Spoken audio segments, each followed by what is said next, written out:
Health Watch, we're learning some alarming details about the H1N1 virus and its young victims today. Early Show national and medical correspondent Dr. Jennifer Ashton is joining us with more. Good morning. Good morning, Harry. In the first detailed study of children killed by the H1N1 virus, the CDC found one particular group of young people to be most vulnerable.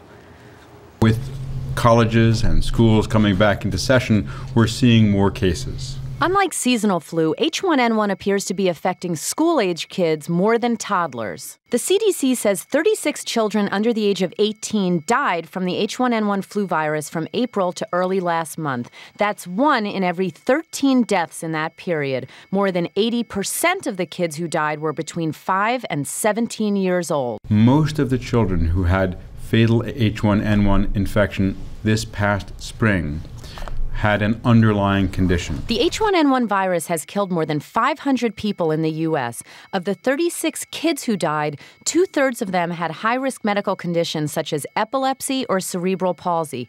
But some with no pre-existing conditions died from a combination of H1N1 and a bacterial infection. With many schools already back in session, giving the virus more opportunity to spread, health officials report an increase in the number of flu-like cases. That's cause for concern among parents. And I didn't panic the first time around, but now that they're saying it's going to be worse, it has actually been more on my mind lately. So yeah, and it has been keeping me up a little bit. You know, every time my son's nose runs, every time he sneezes, I'm like, oh my God, he's got it. Most of the H1N1 cases have been mild, but because the virus appears to target young people, they will be among the first to receive the new vaccine. The new vaccine won't be available until mid-October, and those who get it still won't have full immunity until at least Thanksgiving. H1N1 is very infectious, so we can expect that many kids will get it, and tragically there could be more deaths, Harry. All right, we talk about this every day, and there's so many unanswered questions, and I've got a bunch that reflect a lot of parents' questions out there. Why is it, you kind of explained, but talk to me about why is it that the people who seem to be most affected are children?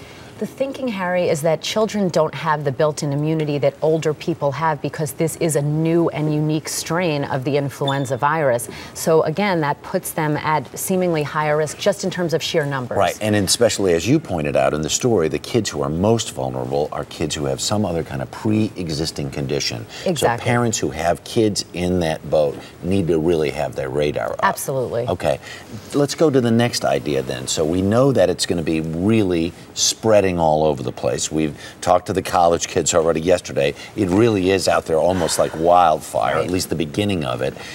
What do parents need to know? If I've got a kid who seems to be normally healthy, in regular health, what do I need to know going forward heading into this flu season? A couple of things, Harry. First of all, every cold and every sniffle is not influenza, and every influenza will not evolve into a deadly situation. It could. So parents need to be on the lookout for a change in the things in their children that would be concerning, like a change in their breathing patterns, a change in their skin color, a change in their eating, even if they're not able to take in fluids, and trust their instincts. We don't want to overwhelm doctors' offices or emergency rooms, but no one knows their child better than a parent, and trust your instincts. Communicate with the pediatrician. And what has happened in some of these anecdotal cases, it seems to me, is some people have tried to power through this flu, and if they try to power through, as we showed on the graphic the other day, that's when things really get bad. Right. The key is early intervention with antiviral treatments. Of the 36 children who died that the CDC reported about yesterday,